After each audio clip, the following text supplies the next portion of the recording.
মাতা, প্রভুর কৃপায় তো সবাই নৌকা সমেত জলে নেমেছিল, কিন্তু সেই নৌকা এতটা সুদৃঢ় ছিল যে ভয়ঙ্কর এই বিপদ থেকে রক্ষা পেতে পারে এবং সহ্য করতে পারে, সবাই সুরক্ষিতও থাকে। যখন থেকে নৌকা এগোচ্ছিল তখন প্রলয়কারী ঢেউ অধিক ভয়াবহ হয়ে উঠছিল। কি জানি কি হতে চলেছে, ভয়ঙ্কর বৃষ্টি শুরু হয়েছে। জলস্তর বেরিয়ে চলেছে। এমন মনে হচ্ছে সম্পূর্ণ পৃথিবী জলমগ্ন হয়ে যাবে। চরাচর সমস্ত প্রাণীতে ভর্তি বিশাল নৌকো সমুদ্রের সেই ভয়াবহ ঢেউয়ে উথাল পাতাল হচ্ছিল। সবাই খুব ভীত হয়েছিল, কিন্তু রাজা সত্যব্রত নিজের প্রভু বিষ্ণুদেবের প্রতিশ্রুতিতে পূর্ণ বিশ্বাসী ছিলেন যে উনি সবাইকে বাঁচাবেন। রাজন, এই ভয়াবহ প্রলয়কে দেখে খুবই ভয় পাচ্ছি, কিন্তু আপনার মুখের উপর চিন্তার কোনো ছাপ দেখতে পাচ্ছি না। ঋষিবর, যে তার প্রভুর ওপর বিশ্বাস রাখে তার চিন্তা করার কি প্রয়োজন? তার চিন্তা তো স্বয়ং প্রভু হরিনারায়ণ করেন। আপনারা সকলে নিশ্চিন্ত থাকুন, ধৈর্য রাখুন, প্রভু আমাদের রক্ষা করবেন। হরি ওম নারায়ণ হরি হরি। ওম নারায়ণ হরি, হরি ওম নারায়ণ হরি, হরি ওম নারায়ণ হরি, হরি ওম নারায়ণ হরি, হরি ওম নারায়ণ হরি। মহারাজা, এই প্রলয় থেকে রক্ষা কি আমরা পাবো? রক্ষা আমরা অবশ্যই পাবো মিত্র। আমার পূর্ণ বিশ্বাস আছে যে প্রভু এই সংকট থেকে আমাদের অবশ্যই রক্ষা করবেন।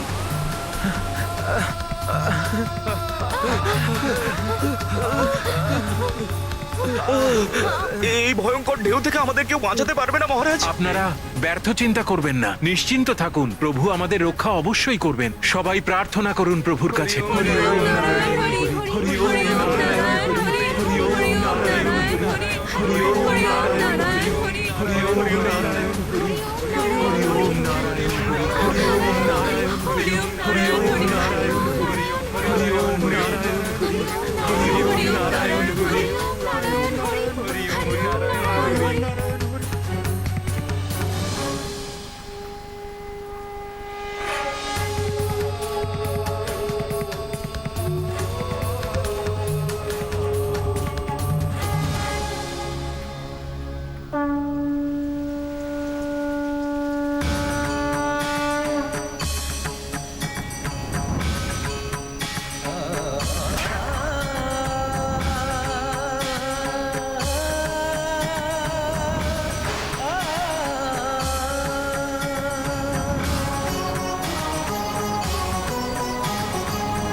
প্রভু, আমার বিশ্বাস ছিল যে আপনি ভক্তদের রক্ষা করতে অবশ্যই আসবেন প্রভু।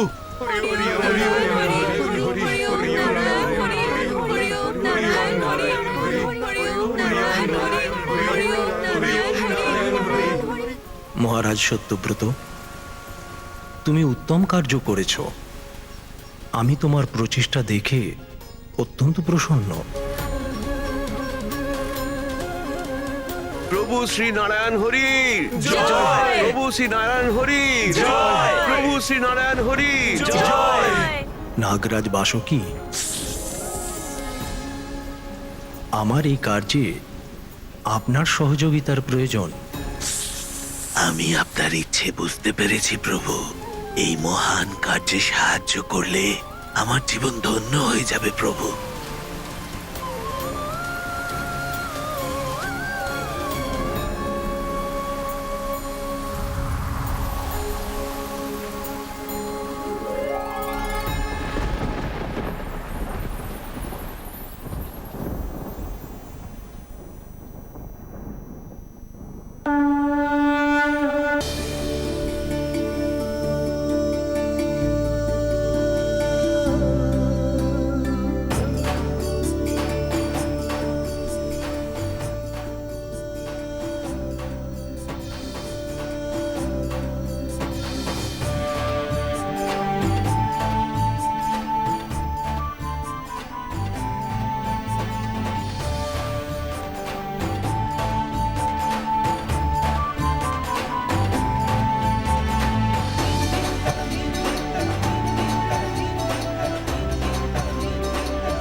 এবার আমি বুঝতে পেরেছি মৎস্যই একমাত্র জলে চলাফেরা করতে পারে। তাই ভগবান বিষ্ণু মৎস্যের রূপ ধারণ করেছেন। কিন্তু উনি সবাইকে রক্ষা করে ওদের কোথায় নিয়ে যাচ্ছিলেন মাতা? সমস্ত শ্রেষ্ঠ ভক্ত, ঋষি মুনি এবং পশু পক্ষী এবার প্রভুর আশ্রয়ে ছিলেন। প্রলয় শান্ত হওয়া পর্যন্ত প্রভু নৌকাকে সামলে রাখার সাথে সাথে রক্ষাও করছিলেন। আর প্রলয় বন্ধ হওয়ার পর যখন জলোচ্ছ্বাস বন্ধ হলো, তখন পর্বতরাজ হিমালয়ের চূড়ো দৃশ্যমান হলো, যে প্রলয়ের ভয়াবহ সময়ে নিজের স্থানে স্বমহিমায় দাঁড়িয়েছিল। তখন প্রভু নৌকা নিয়ে হিমালয় পর্বতের দিকে এগিয়ে গেলেন।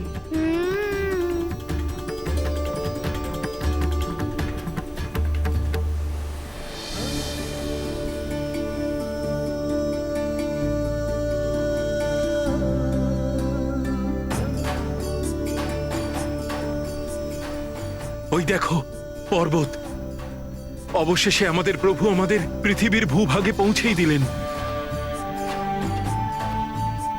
এটা তো জম্বুদ্বীপ মনে হচ্ছে।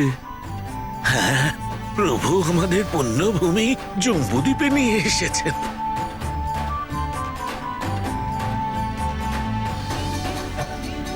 প্রভু শ্রী হরিনারায়ণে জয়, প্রভু শ্রী হরিনারায়ণে জয়, প্রভু শ্রী হরিনারায়ণে জয়, প্রভু শ্রী হরিনারায়ণে জয়, প্রভু শ্রী হরিনারায়ণে জয়। হরি ওম নারায়ণ হরি, হরি ওম নারায়ণ হরি, হরি ওম নারায়ণ হরি, হরি ওম নারায়ণ হরি।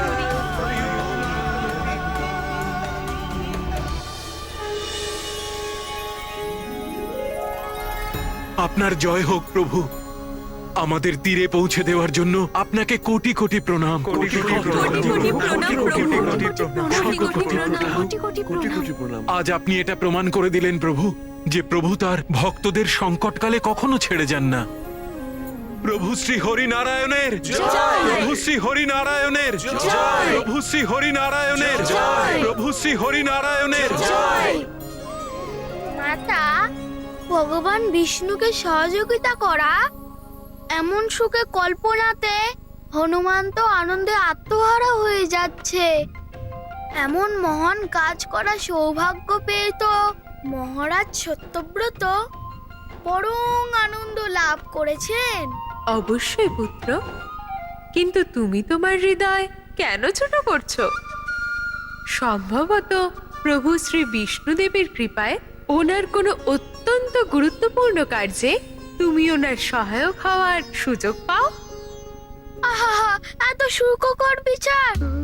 হনুমান করবে ভগবান বিষ্ণুর সহযোগিতা।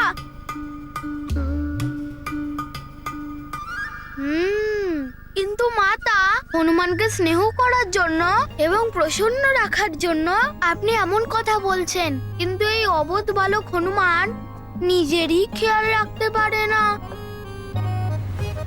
ভগবান বিষ্ণুকে কি সহযোগিতা করবে? পুত্র হনুমান, তোমার এই সরল রূপ অত্যন্ত মনোহর। শোনো পুত্র, প্রভু বিষ্ণু তো ভক্তকে অক্ষম থেকে সক্ষমও করে তুলতে পারেন। নির্মল হৃদয়ে ওনার ভক্তি করে যারা, তাদেরকে উনি অবশ্যই উদ্ধার করেন। হ্যাঁ মাতা, ভগবান বিষ্ণুর মৎস্য অবতারের দিব্য প্রশংসাতে হনুমান একটা পরম জ্ঞান প্রাপ্ত করেছে। ভগবান বিষ্ণু প্রলয়কালে নিজের অবতার নিয়ে সবাইকে রক্ষা করার জন্য আসেন, যে কিনা ধর্মের পালন করে আর ভক্তি শ্রদ্ধা দিয়ে ভগবানকে ভক্তি করেন। কিন্তু তার জন্য ভগবান নিজের বিরুদ্ধে যেতে হলেও উনি অবশ্যই যান।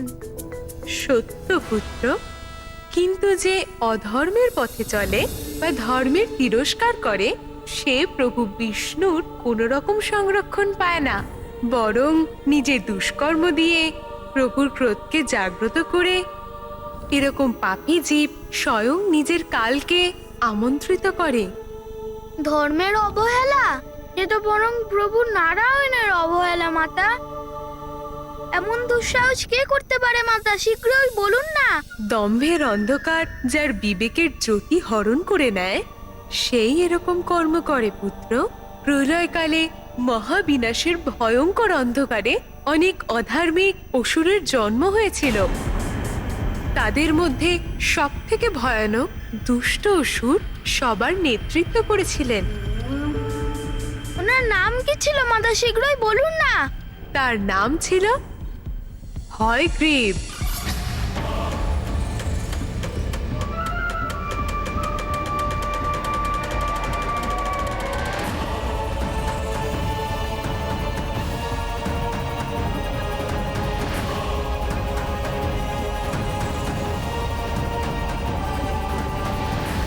অন্ধকারের করব বিস্তার, হবে অসুরদের জয় জয়কার। প্রলয়ের পরে আমাদের অসুরদের অধীনে আসবে এই সমস্ত সংসার, আর আমি হব অসুর সম্রাট। ত্রিলোকে ধ্বনিত হবে শুধু আমারই নাদ। জানো এ আমি কিভাবে করব সম্ভব? আমার মস্তিষ্কের অন্ধকারে জন্ম নিয়েছে এক কুবিচার। বেদ ছিনিয়ে নেব আমি স্বয়ং ব্রহ্মার থেকে, যার ফলে সে সৃষ্টির রচনায় বিফল হবে। তারপর আমার মতন করে নির্মাণ করব সমস্ত সংসার, যেখানে হবে নতুন বিধান। ত্রিলোক জুড়ে হবে শুধু অসুরদেরই নিবাস। অসুর সম্রাট হয়গ্রীবের জয়! অসুর সম্রাট হয়গ্রীবের জয়! অসুর সম্রাট হয়গ্রীবের জয়! মাতা, হয়গ্রীব কি সত্যি এমনটা করতে চলেছিল? আর বেদ, সত্যি বেদ কি এতটাই গুরুত্বপূর্ণ? ওনার শক্তি দিয়ে কেউ নিজের অনুরূপ জগতের রচনাও করতে পারেন? হ্যাঁ পুত্র, বেদ তো স্বয়ং ঈশ্বরের দিব্যবাণীর রূপ। তার মধ্যে সংসারের সমস্ত আধ্যাত্মিক এবং সাংসারিক জ্ঞান সঞ্চিত আছে। হয়গ্রীব জানতো বেদের অনুপস্থিতিতে স্বামী ব্রহ্মাদেবের পুনরায় সৃষ্টির রচনা করা অসম্ভব ছিল। কিন্তু মাতা, ব্রহ্মাদেবের হাত থেকে বেদ হরণ করা কি করে সম্ভব হতে পারে? নিজের এই কুটিল প্রয়োজনকে পূর্ণ করতে হয়গ্রীব এত শান্তভাবে ব্রহ্মলোকে পৌঁছলো যে কেউ তার আগমনের আভাসও পায়নি। সেই সময় সৃষ্টির রচয়িতা আমার স্বামী ব্রহ্মাদেব যোগ নিদ্রায় বিলীন হয়েছিলেন।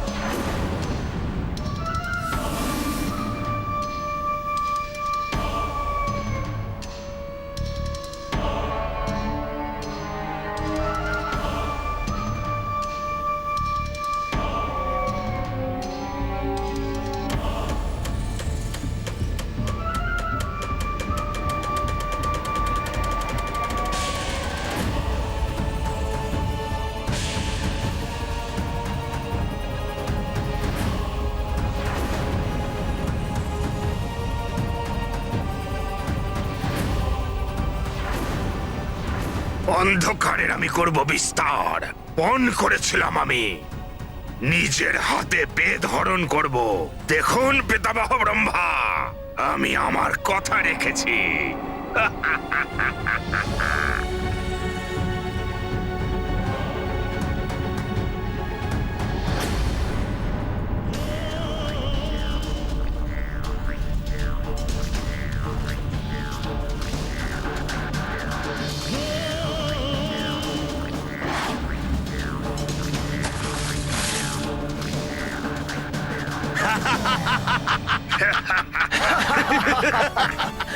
অসুর সম্রাট হয়গ্রীবের জয়!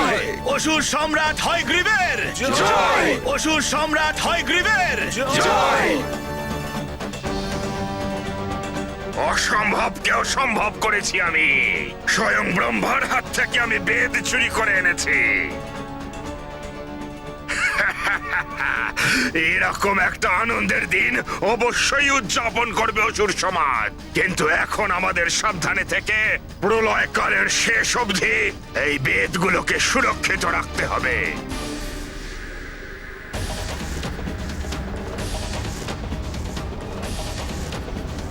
এ তো সবে শুভারম্ভ। পূর্ণ সফলতা তখনই প্রাপ্ত হব যখন আমি অসুরে পরিপূর্ণ নতুন সংসার গঠন করব।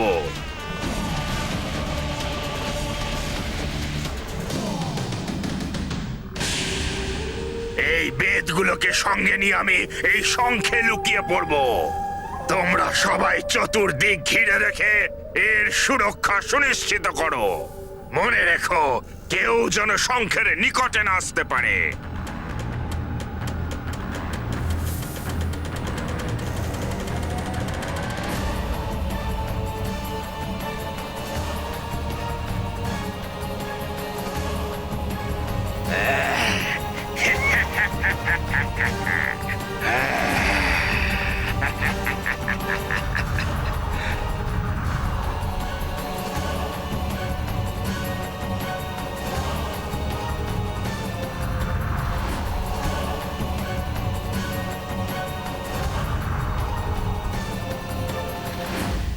অর্থাৎ হয় গ্রীব বেদকে লুকিয়ে রাখার জন্য সম্পূর্ণ ব্যবস্থা করে নিয়েছিল। হ্যাঁ পুত্র, কিন্তু এটা তার মূর্খামি ছিল, কারণ সর্বব্যাপী সর্বজ্ঞানী প্রভু বিষ্ণুর কাছে ব্রহ্মাণ্ডের কোনো কিছু লুকিয়ে থাকে না। বেদের রক্ষা ও অধর্মের বিনাশ করে বেদ অনুসারে শান্তিপূর্ণ আর ধর্মোচিত পদ্ধতিতে সৃষ্টির নব আরম্ভ সুনিশ্চিত করতে প্রভু বিষ্ণুর মৎস্য অবতারের লীলার উদ্দেশ্য ছিল।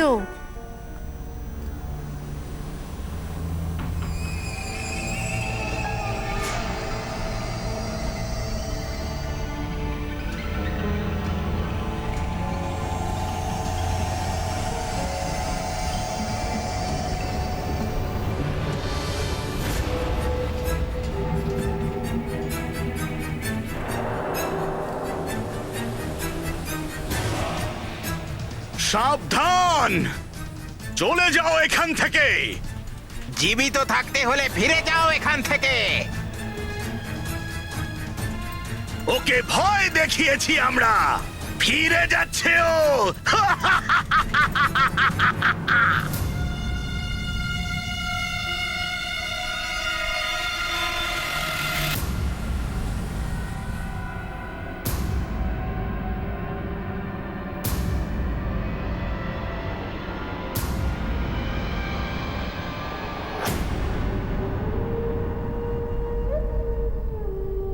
এই মৎস্য এখানে পৌঁছলো কি করে?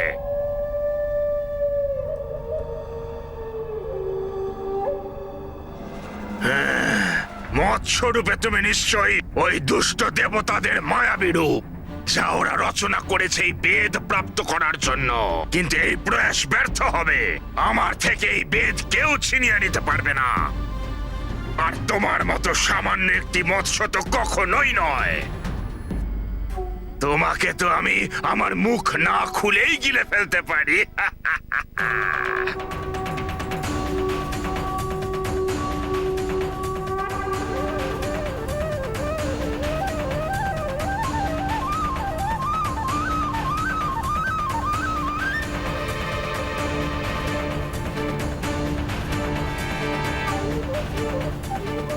তুমি যত বিশালী হয়ে যাও না কেন, আমি এবং অন্যান্য অসুরেরা তোমাকে জীবিত ছাড়বো না।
মনে হচ্ছে তোমার এই দুঃসাহসিকতার সাজা তোমাকে দিতেই হবে।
প্রণাম প্রভু নারায়ণ। নিদ্রাত থেকে জাগ্রত হয়ে আপনার অদ্ভুত লীলারূপে আপনার দর্শন পেয়ে আমি ধন্য হয়েছি প্রভু। প্রণাম ভগবান ব্রহ্মা। তারপর প্রভু বিষ্ণু সমস্ত বেদকে স্বামীর কাছে পাঠিয়ে ওনাকে যথাস্থানে স্থাপন করলেন আর ওনাকে পুরো ঘটনা বিস্তারিতভাবে জানালেন। আর স্বামী প্রভুর ভক্তে মন্ত্রমুগ্ধ হয়ে ওনার স্তুতি গাইতে থাকলেন।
হনুমান, প্রভু বিষ্ণুদেবের মৎস্য অবতার লীলার প্রসঙ্গ থেকে তুমি কি জ্ঞান লাভ করলে?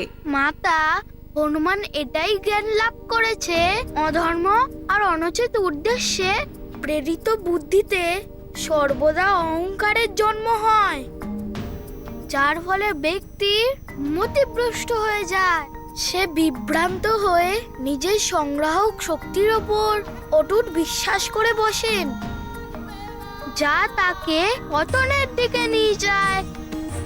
অসুর হয় গ্রীব এতটাই আশ্বস্ত ছিল যে সে তো নিজে বুঝতেই পারেনি যে কিনা ত্রিলোকের স্বামী আর সর্বত্র বিরাজমান এই সর্বশক্তিমান ভগবান বিষ্ণুর সাথে ছলনা।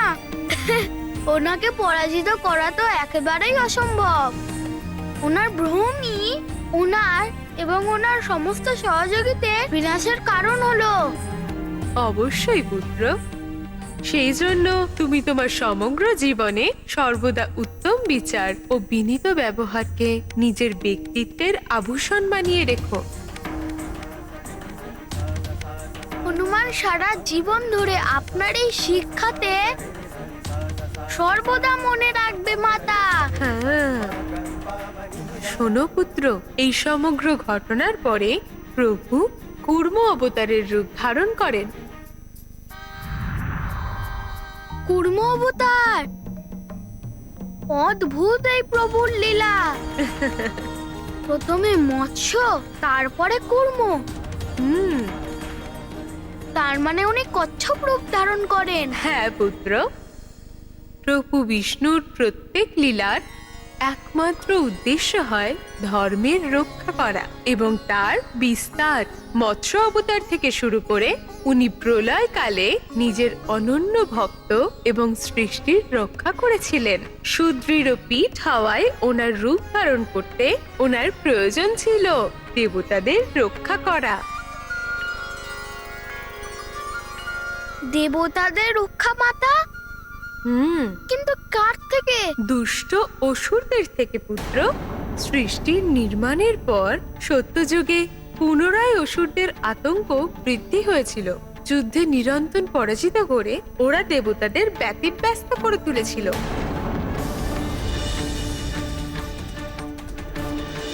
কিন্তু মাতা, দেবতাদের শক্তি তো অসুরদের থেকে অনেক অধিক হয়। কিন্তু অসুররা বিজয় লাভ করতে কি করে সক্ষম হলো? ঋষি দুর্বাসার অভিশাপের প্রভাবে সমস্ত দেবগণ শ্রীহীন হয়ে পড়েছিল পুত্র। আমি ঋষি দুর্বাসা অভিশাপ দিচ্ছি, এই ধৃষ্টতার শাস্তি স্বরূপ আপনি শ্রীহীন হবেন।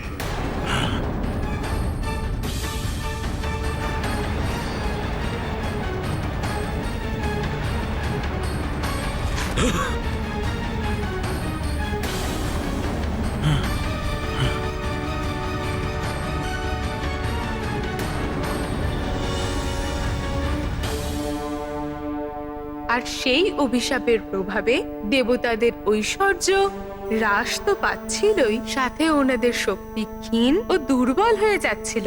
কারণ শ্রী একমাত্র শক্তি, আর শক্তি শ্রী হয়। হনুমানের আস্তে আস্তে মনে পড়ছে যে ঋষি দুর্বাসার অভিশাপের বিষয় হনুমান অনেক আগেই শুনেছেন মাতা। সম্ভব পুত্র, কিন্তু তোমার এটা মনে নেই নিশ্চয়ই যে তারপরে কি হয়েছিল? হ্যাঁ মাতা, হনুমান জানার জন্য উৎসাহিত। শীঘ্রই বলুন না মাতা, তারপর কি হলো? বারবার পরাজয় গ্রহণ করার পর দেবতারা বাধ্য হয়ে স্বামী ব্রহ্মার সাথে প্রভু বিষ্ণুর ধাম বৈকুণ্ঠে পৌঁছয়।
ধর্মের পথে চলে ঈশ্বর সর্বদা তার সাথে থাকে।